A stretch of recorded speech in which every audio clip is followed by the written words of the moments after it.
You started running because you wanted to lose some weight, you wanted to feel better, and you wanted to maybe clear your head a little bit. And I'm guessing that at the start, you saw some results happen. You lost some fat mass, you started feeling a bit better in yourself, and you thought, right, I can do this, it's achievable. Then it got to a point where suddenly the process that you had in place, the nutritional habits that you had, just stopped working, and your body started almost fighting against it. So the body weight loss that you'd had has just started to plateau off, and it's confusing, right? So you get to this point and you're frustrated. So we're in a paradigm where, hey, you're probably being told by PT Joe blogs or the friends or even just the industry and the world that we live in, to see success, you need to run more and eat less. So you double down on this. So you restrict harder, you maybe start tracking your calories again, you have less carbohydrate because carbs are the devil, and you still see no progress. And in fact, things get worse. You actually feel even more fatigued. And now the desire to get out and run is at an all-time low. So this now leaves you with, well, I can't run, how am I going to lose weight? And you end up just being like, throw my hands up in the air, what do I do? Hence, you're probably online now watching this video thinking, hopefully James can help solve it. And this is where I am coming in, because I'm a registered sport nutritionist. I'm also a father, a runner, a husband, and I make evidence-informed videos online that are unsponsored and unbiased. But I try and really cross the bridge between science and practice. Because I work as a sport nutritionist with clients going through all of these struggles, I've got experience helping guide them and actually translating the science into practice in a way that's sustainable. So in this video, we're looking at the absolute gold question. How do I consistently lose weight, really, not just weight, but lose fat mass while running? So I'm here to tell you that it's not working because you're lazy or that you're not disciplined or that you're not trying hard enough. It's just that you're following some systems and structures that aren't really aligned to how your body actually works. So that's what we're going to cover in this video. We're going to try and marry up your nutrition with your training routine so that you can have habits in place that make it easy to get out of that plateau and actually start losing body weight again while you're still able to have high energy on your runs, and probably more importantly, have high energy for all the other things in your life outside of running too. And make sure you stick with me right to the very end, because I'm not just going to be sharing the top level theory of all of this. I'm going to be sharing the practical strategies of actually what you need to do to implement into your diet, into your routine, so that you can see this success. Let's dive into it. So the first thing I want to help you with is a bit of a mindset shift when it comes to losing weight while running. Instead of seeing running as a bit of a punishment and just something you've got to do to expend calories, I want you to get back into the running is for fun, running is for giving me that headspace, running is something I love doing that's going to enable me to feel better and be stronger and be a better version of myself. So let's keep running as this fun, rewarding experience. Let's also try and shift the relationship with food. Instead of being the enemy, being something that we can't have, but we really want to have because we're hungry, let's try and view it in a way, this is going to be a tool that we can use to enable me to have good energy on my runs and good energy outside of my running, and so therefore better energy for life and family and work. If we can start shifting that relationship, then we're going to have a much more positive experience as we go through this. That is key if we think about it, right? If we've got a positive process and we're enjoying the experience, we're much more likely to keep doing that long term. So therefore, this isn't going to be a diet approach. It's not going to be something that you just start doing and 5, 6, 10 weeks later you stop. This is going to be serious lifestyle change. So it's quite big things that we're trying to cover here. So I'm hoping that we take small steps towards it, because it needs to be set at the root. You need to believe in what you're doing, you need to understand why, and it needs to be fun. You need to enjoy it. You need to like the foods that you're having. So whenever I'm asking you to do a little tweak, I want you to really be critical. How is this actually going to work in my routine? Adapt it. Use your knowledge of how that can actually fit in, how you can implement that as part of your training, and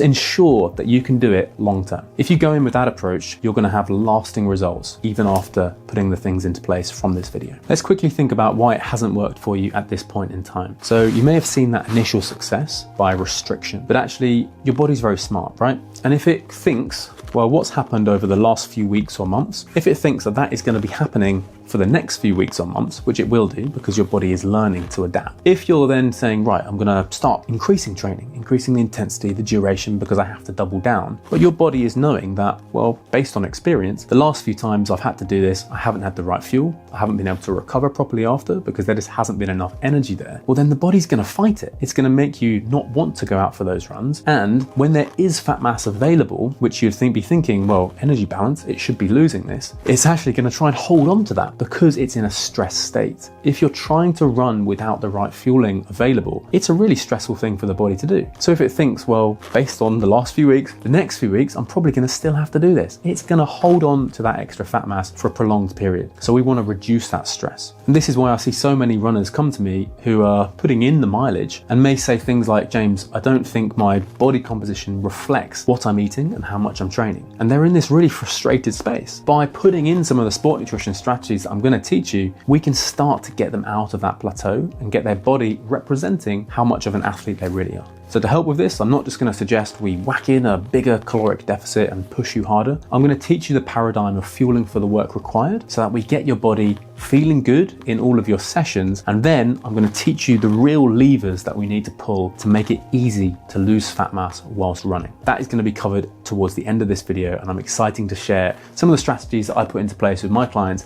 that enables them to have the long-term success that they get. So let's look now at why you currently feel so fatigued. Because if you can understand this, then you'll know what to do differently, what things to change. Let's say you're waking up feeling quite tired, maybe relying on caffeine to help get you through the morning. Maybe your hunger and appetite is more in the craving space, so some of the biscuits and things at work just look a little bit more irresistible. If you're in that sort of space, what we need to do is firstly address sleep. So be critical with yourself. How much sleep window are you actually giving yourself? Is it closer to the 5-6 hours versus the 7-8 hours? Are there any tweaks there that you think I can maybe try and put those into place? If you just really can't get close to the 7-8 hours, then how can we try and improve the quality of the little sleep that you can with the lifestyle that you currently have? Is it building in a sleep routine? Is it trying to have your sleep-wake cycle as set as possible, so the similar bedtimes and wake times? What can you do in that space to really help drive your recovery? Because as we're trying to make this process easy, if you have a better night's sleep, it's going to make the nutritional decisions a lot easier to make. Caffeine is going to be a short-term fix, so do you need to address your relationship with coffee or caffeine? My suggestion is just moving to 1 coffee a day max, potentially even experimenting with decaf the vast majority of the time and using caffeine as a performance aid ahead of specific long runs or race simulations so that you can actually feel the benefit of it instead of it just being a bit of a crutch and something that you always go to. But if you're sitting there and you're thinking, I sleep relatively well, I wake up all right, and actually I don't drink a huge amount of coffee, maybe I might have the odd tea, James, but it's not really my thing, then the chances are that you are chronically underfueled. Now, this is a difficult one because you're probably thinking, well, of course I'm going to be underfueled because I'm trying to create an energy deficit because I'm trying to lose weight, James. How do we cross that bridge? Now, there's a bit of a difference that I want to make. We're going to have a slight energy deficit without you being underfueled in your training sessions, because I want you to be going into your training sessions with your body thinking, I'm going to have what it needs to perform and then recover afterwards. That's going to help cross that bridge of the stress state. If your body is then thinking, hey, we can go in and we can push and we can recover, then when we introduce the energy deficit, the body's like, okay, now I'm ready to lose that fat mass. So that's the little change that we're going to try and make there. What happens when you are in this underfueled state is your muscle glycogen stores never have the chance to really properly refuel. Now, this might happen, or something I was speaking with a client at the weekend. She was saying that on the weekend she would go out, wouldn't be tracking, would probably eat more enjoyable foods, which are typically higher in carbohydrate, have a big family meal where there's roast potatoes and things like that. If she's done her long run on the Saturday morning, she then has all the rest of Saturday and Sunday, which was her rest day, to bring her muscle glycogen stores back up. She would therefore feel pretty good Monday, Tuesday, and Wednesday to a certain extent in her runs. That's because her training was dipping into her petrol tank, so that even though there wasn't quite enough carbohydrate coming in on that Monday, Tuesday, Wednesday, there was still enough fuel in her petrol tank to execute the Monday to Wednesday sessions. It then got to the Thursday, however, and because there's this restriction,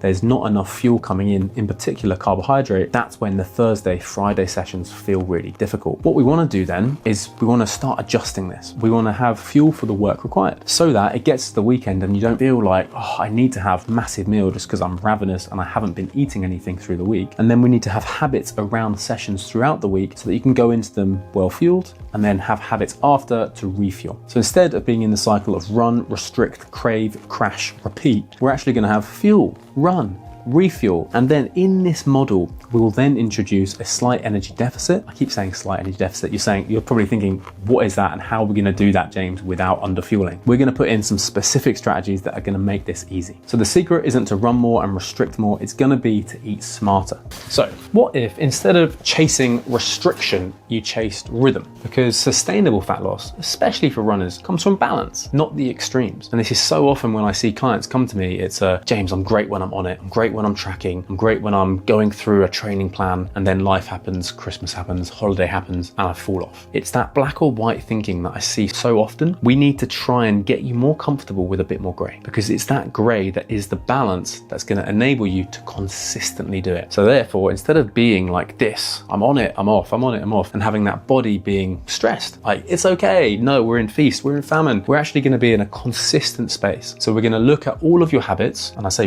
I would like you to look at all of your habits based on some of the things I'm saying and be critical. Is it one that I can do long term? Is it one that I enjoy? Is it one that I can fit into my routine? And how do I feel? If I'm still feeling tired in my runs, then chances are we need to make the deficit less severe. We need to have a little bit more carbohydrate. We need to manipulate something else. So I want you to be critical with the practical strategies that I'm going to be sharing and really think how you can apply them to yourself. When we get this right, energy levels are going to be stabilized. Your hunger signals are going to be more neutral. You're not going to be getting to mid-morning or mid-afternoon and thinking, I just need to find something sweet, because actually we've got the habits in place to be fueling appropriately. So then your body doesn't need to send you those massive signals. And hey, this will probably help with the relationship with food too, because then when you go on holiday, it's not I'm breaking free from my diet and suddenly all of these holiday foods I'm going to have to double down on because I've got a limited time of enjoying them. Whereas actually you're going to get on holiday and think, well, I enjoy my normal routine. Yes, I can have some ice cream as part of that, but I don't need to go for the double or triple scoop because this is the only time I can have it. I can have a scoop. I can enjoy that with my family and feel like I'm not going to get the guilt afterwards, because actually this is that gray that I'm okay with. So when talking about consistency there, obviously for something to last long term, it needs to be consistent, but how do you get that? Well, it has to be adjustable. It has to be flexible to your current routine. I always get asked this question, like, when should I start my coaching? I've got X holiday coming up, or it's Christmas coming up, or I haven't started my training program yet. And what I'll always say is we should start sooner, because the sooner you start, the sooner you start seeing benefits from all the nutrition coaching or habits that you put into place. But actually, by starting when things aren't perfect, it's a great learning opportunity, because you can probably do it. You can probably eat well when life is clear and it's plain sailing. However, it's the difficulty of managing these new habits when life is difficult, when work is stressful. They're the opportunities for us to review, to look and be critical at our habits, because our habits will fall. They'll be the first things to fall when life gets tough. So if we can do it and if we can have sustainable habits when life is tough, then it's far easier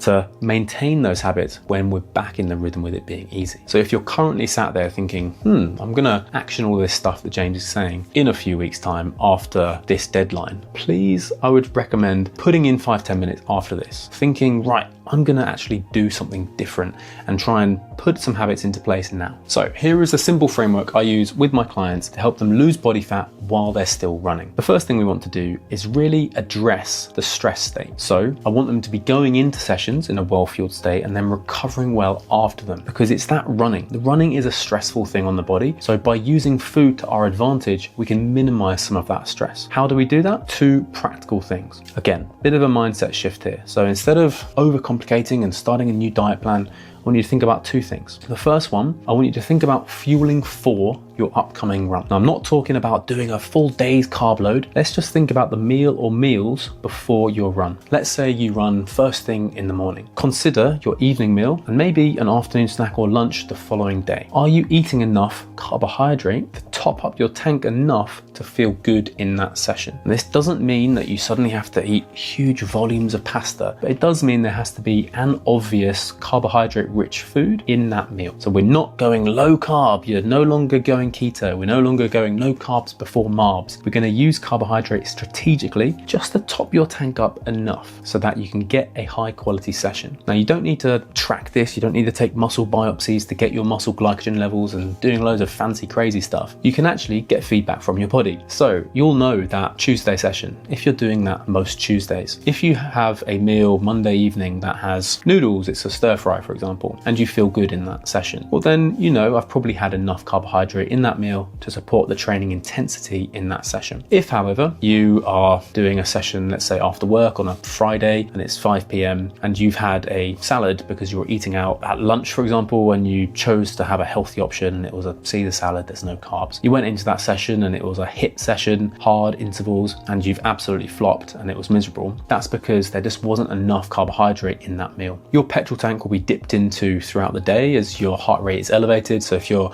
going upstairs, yes, you're dipping into that. We're going into a really stressful moment at work, heart rate's elevated, we're going to be using carbohydrate. So carbohydrate will be dipped into a little bit in normal day-to-day life, but it's really the sessions that you do that will take the chunks out of it. So let's be critical with the few meals before and just make sure that we can try and plan in some carbohydrate to that. If you have some doubles, so if you're going to be doing something in the evening and then going into the morning, because there's less opportunity to get more carbohydrate in, do have a big refuel meal between, but then also maybe consider a little pre-fuel. So just a little bit of carbohydrate. This might be in the form of a banana, a handful of dried fruit just before your second session, so that you've got that little bit of extra carbohydrate coming in. Because if you've depleted your tank, having just one meal with some carbs in probably isn't enough to allow you to have a really good session the following morning. So then that little bit of extra is just going to give you a bit more circulating carbohydrate to give the body a signal that it's not going to be quite as stressful. The second thing I want you to think about is recovery. I want you to recover like you mean it. What does that mean? First thing, I actually want you to consider the timing, because I want you to have planned something in to your diet, to your routine to eat within the hour after. And no, this isn't grabbing a shake and calling it done. This is eating something with some carbohydrate in. If we can prioritize whole foods, all the better, because it's going to be more satiating. There should ideally be some protein in this meal, but actually carbohydrate is going to be the main focus. Reason for that is after your session, your muscles are going to be very receptive to carbohydrate. So you've just depleted your tank with a hard run or even a moderate run. You've still taken a chunk out of your tank. We want to put some carbs back in, because if we stay low, the body's going to stay just thinking, why have we not had what we need? Go and find some carbohydrate. And that over a prolonged period is just increasing this stress state. So we're going to reduce the time we feel stressed by putting in carbs soon after. Let's talk about some practical strategies here. If you normally have dinner early with the kids and then you go out for a run club or something, and then I don't really feel hungry and I want to try and get to bed because I'm getting up early. In that space, if you're not normally having anything, just have something. So even if you're not immediately hungry when you're returning because you've just done a hard run club, have a couple of slices of toast. I mean, have a couple of slices of toast and a glass of milk. That's going to be better than nothing. If you want to have a smoothie, for example, have a range of different fruits, but also put some Greek yogurt in there, try and lift it up. It'll be easy to get down because it's a liquid format. So even if you're not as hungry, we've still put some carbohydrate back in. So again, it's not well, I'm not going to refuel because food is the enemy. I want to keep my calories low. It's I'm going to put some carbs and put some food back in so that I can get my body out of the stress state. So then how I feel the next day is going to be different. We're no longer going to be ravenous mid-morning, mid-afternoon, because our body has had what it needed when it needed it. So if we can get those two things right, we're going to be really giving our body a lot of positive signaling. When I said recover like I mean it, that was really around carbs and timing. Recovery is also going to be driven to a certain extent by the amount of food that you're having. So this is why not having a massive energy deficit is going to be a good thing, because it's going to allow you more space in your energy budget for ample protein, as well as having enough space for carbohydrate too. So recovering like you mean it, looking for protein in each of your main meals, and then getting that big refuel in the hour after is going to be key. We can do these two things right. Okay, we're sending a lot of positive signals to the body, but there's a third thing that we need to now think about. We need to think about your process for actually creating the energy deficit. What we tend to see is eating more food, and this normally happens over 3-4 weeks. I'm eating more food, James. I'm feeling a bit better. My energy levels are up. I'm no longer craving foods. Eating more food, but the body weight isn't changing. And they're thinking at the moment, well, what's happening to the energy and energy out balance? I'm eating more food and I'm not putting on weight. This is just because the body's starting to get it. This is a good thing. Metabolism is coming up. We're getting the body understanding what we're doing. We're basically setting the stage for the next few weeks. Remember what I said earlier? If the body's thinking, well, what's happened over the last few weeks in terms of stress state? If it's going to then apply that for the following few weeks, it's now knowing, right, I can do it. I can actually let go of some of the fat mass because we're no longer quite so stressed. So when I say about finding your process, when we get to that point where we're eating more, we're feeling better, we haven't started losing weight yet, but maybe it's been 2, 3, 4 weeks. Now we can get to the place where we review your process again, and now we factor in the energy deficit. But instead of tracking calories, calories, of restriction. What I'm going to do is we're going to shift our focus, and actually we're going to focus on doing this a really smart way. So to help me explain this process, I'm getting my whiteboard out, and spoiler alert, this isn't going to be a revolutionary fad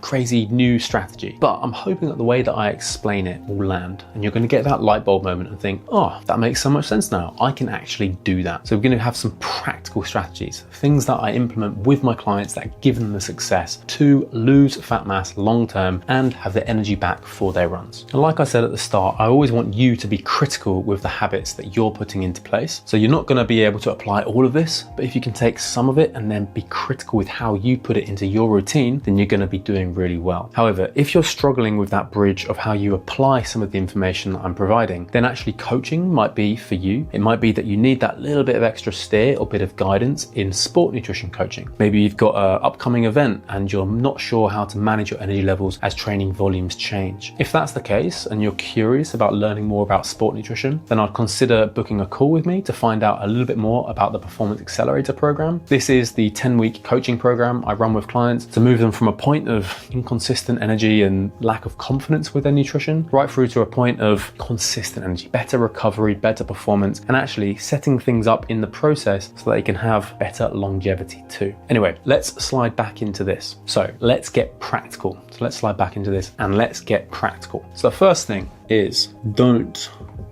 set a body weight and time goal. This is probably the first thing that you do when you want to embark on a fat loss journey. It's right, when do I want to lose it and how quickly do I want to lose it? How much do I need to lose? I want you to completely change that, because that is actually the outcome, right? That's the result. That's the thing that ultimately we're not in control of. This is why you haven't been succeeding this whole time, because you set a goal based on what? Based on maybe a calculator online of losing X amount of fat a week, and then we do something, we follow a process online, we restrict calories by X number, and it doesn't happen, and that leads to frustration. It leads to the black or white, throwing the toys out the pram. Nutrition doesn't work for me. Instead of doing this, I want us to focus on the process, okay?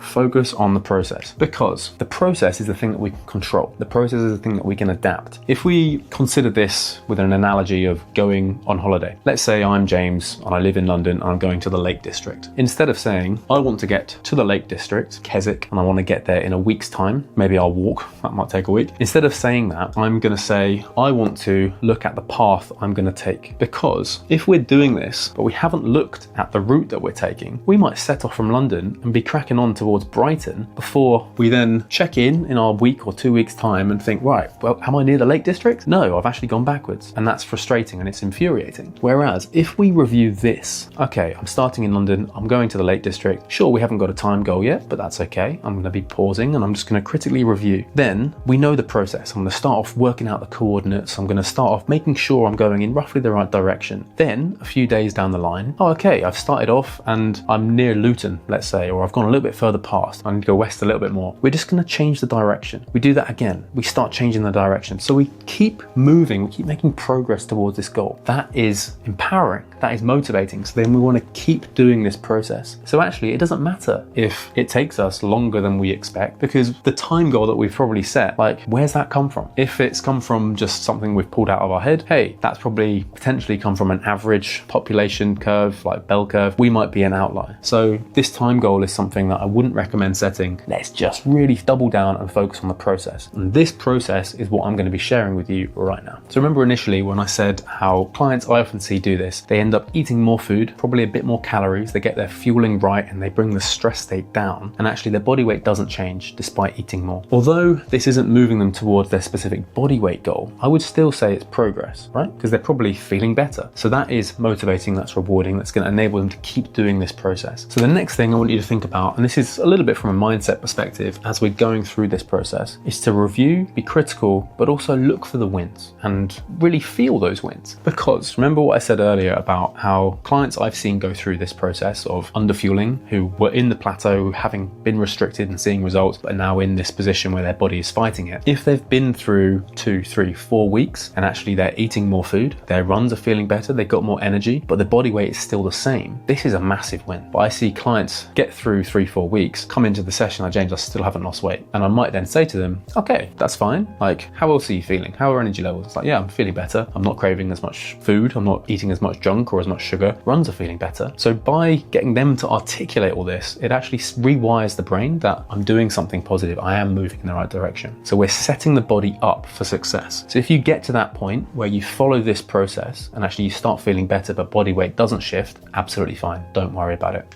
That is a massive win. The next thing I want you to focus on is how we're going to create this energy deficit. Now, I've been sort of alluding to the fact that we're going to just build this in and it's going to be easy. So to help, what we need to understand is the one strategy where there's actually science behind a weight loss diet. Now, this is called the volumetrics diet. To understand the volumetrics diet, we need to basically get to grips with how it works. So mechanisms of satiety, one of the main mechanisms of satiety, which is us feeling full, feeling satiated, is going to be the stretch response that our stomach gives us. So if we can eat meals which are a big volume, we get a big stretch response, we feel satiated, we feel full, we don't then want to continue eating. So if we're able to build in high volume foods, that's going to be great, right? But the key thing here is we want to build in high volume foods that are also low in energy, low in calories, because then we're getting that stretch response, but we're not also putting in large quantities of calories. That will make it easy for us to still eat a large amount of food, feel satiated, while having less energy coming in. We obviously want to do this with being critical with those first few points that I mentioned earlier, making sure that we're anticipating what runs we've got coming up, building in carbohydrates to fuel those, and then doubling down, going big on the recovering like you mean it. So basically, outside of those two things, we're focusing on this process where we're going to be focusing on big volume foods that are low in calories. This is where we need a bit of education. So you probably know this already, but let's go through it. So fat, how many calories per gram? For fat, we have 9 calories per gram. It's the most energy dense macronutrient that we have. We then have carbs and protein. Calories per gram here are 4. We then have fiber. Fiber calories, it's between 1 and 2 because it's not really digested, but we might get a little bit of something from it. And then water, as you know, 0.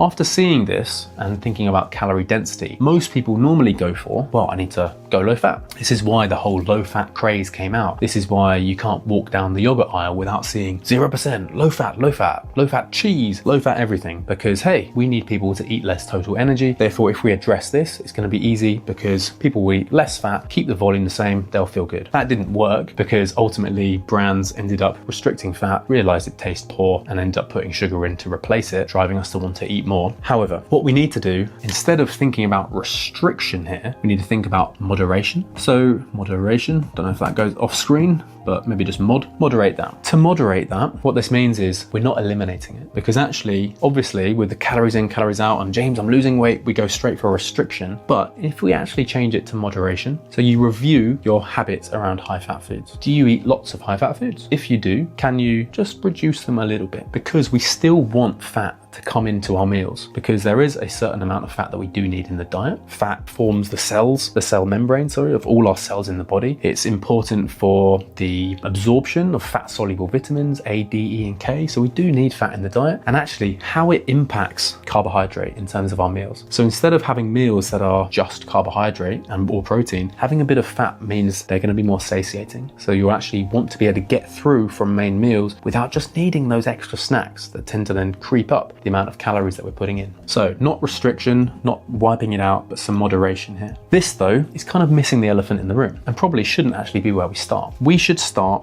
here. Yes, people always do start with water, because what I tend to see is, James, I'm eating really well, I'm super hydrated, I drink 4 liters of water every day. I don't go anywhere without my gallon bottle of water. I'm drinking loads. Or it might be the hangover from the weight loss era of, well, I've got to drink a large glass of water before my meals to fill me up so that I then don't want to eat a huge amount of food. Let's not do that. What we do want to do is increase these, yes, but instead of just drinking too much water, in my opinion, we want to have lots of food containing water, lots of high water foods. Also, lots of high fiber foods, because high water, high fiber foods are satiating. Fortunately, they're also some of the most nutrient dense foods in our diet. So they're going to be actually giving us a lot of micronutrients, a lot of the good things that are going to be giving us satiation responses, making us feel better. So we are going to double down on this. This is where we're going. Instead of counting calories, instead of having it all as a numbers driven, I really want to eat all the carbohydrate hungry, but I'm just gonna have to restrict. No, let's pause that, cancel that. Let's try and double down on the volume, big amounts of this. Let's do some examples then. What are high water, high fiber foods, James? So I want you to review your week.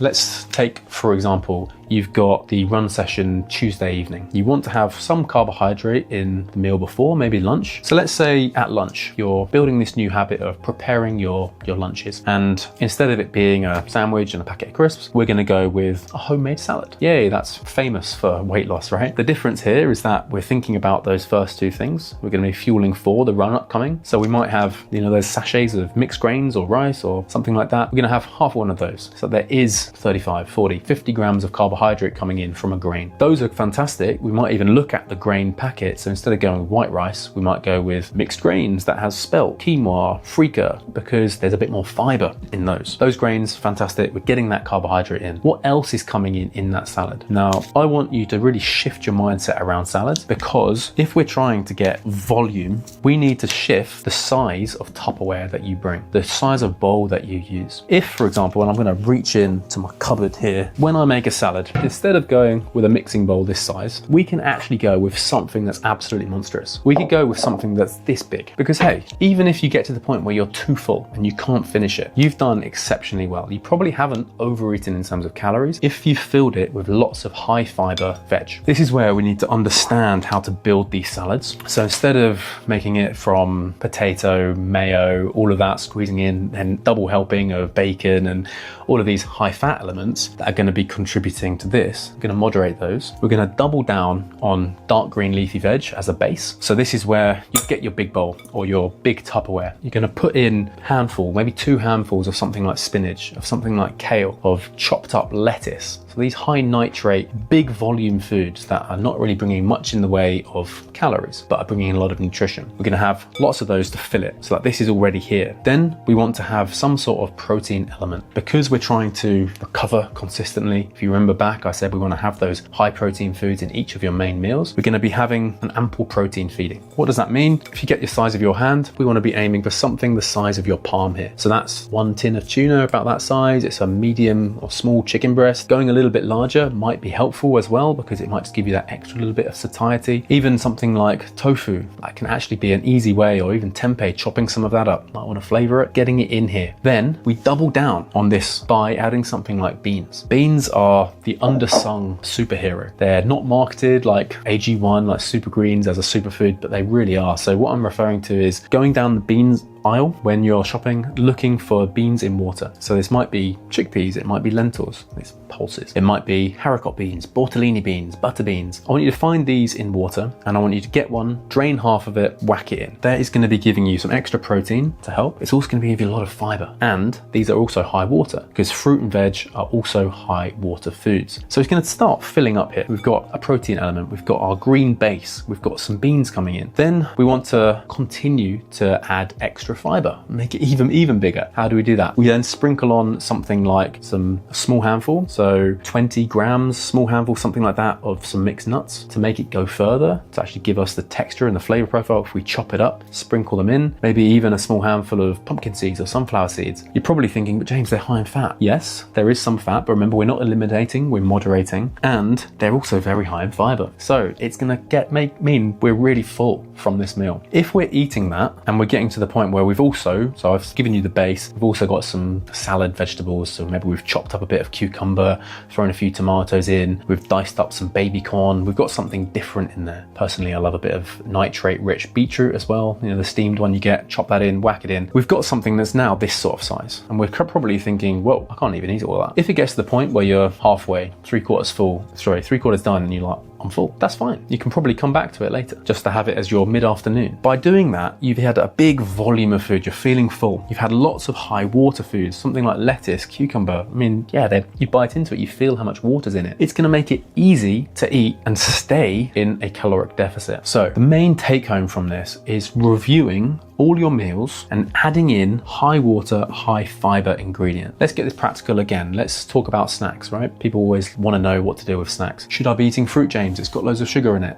Stressful, I can't do that. I'm trying to lose weight. Because fruit is high water, it fits into this. It's got fiber in it, it's got water and it's nutrient rich. Consider having 2 satsumas or a grapefruit mid-afternoon compared with what was a famous weight loss food? Something like rice cakes, right? Now, James, I'm going to have 2 or 3 rice cakes just to get me through. Rice cakes, in their nature, are super dry, right? They've had all of their water removed from it. And actually, I put rice cakes into my carb load plan because it's such an easy way to get carbohydrate in without it filling you up. So it's the opposite of what we should be trying to do when we're trying to reduce energy intake and feel full on less. So things like crackers, things like crisps, things like rice cakes are not going to be serving you in terms of filling you up for less. So whole fruit, fantastic. Doubling down on veg. In your evening meal, if you're normally having a pasta bake, for example, sure, have the pasta bake. It's a quick, easy family favorite. But when you're portioning out your plate, instead of whacking on the same volume that you may have normally, if you were to half that, panic, not going to be filling up, James. But keep the same volume by having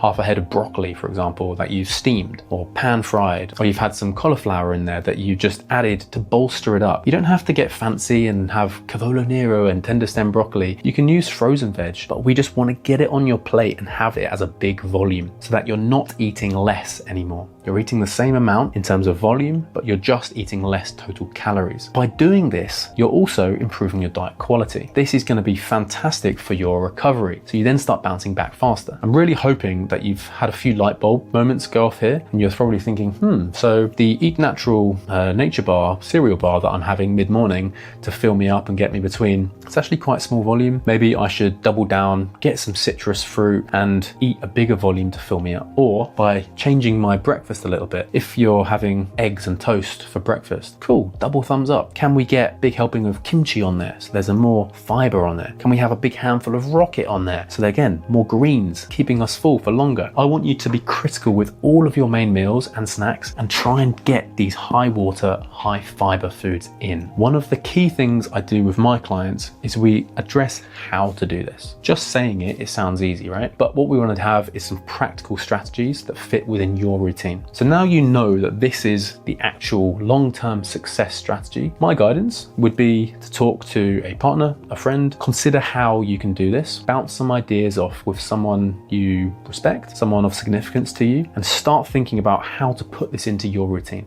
So if you're currently running for fat loss, feeling drained, feeling fatigued, remember it's not your fault. It's the fact that you've been marketed towards eating low calorie foods and you've been driven by the paradigm that we live in to eat less and train more. Instead, we're going to start coming back to basics, eating more of these high water, high fiber foods and fueling specifically for the running that you're doing, and then doubling down on the recovery to reduce the stress state. Remember, doing all of this and making it stick long term is a super hard thing to do. So don't worry if the first week comes by and you haven't actually made all these habits stick. Chances are you've probably tried to do a lot and some of them have. So remember, positively reflect on the things that have worked. Great, no worries, let's go back. Let's try and reintroduce them in a new way. It's not about being perfect, it's about making progress. Remember, I live in London trying to get to the Lake District. It's all about making progress and moving slowly closer to getting the process and the path right to get there. Reviewing this process and having a process that you feel completely confident in is exactly the outcome I help people achieve with the Performance Accelerator program. So if you're interested in sorting all of this long term, then I would recommend clicking that link and having a little look at the program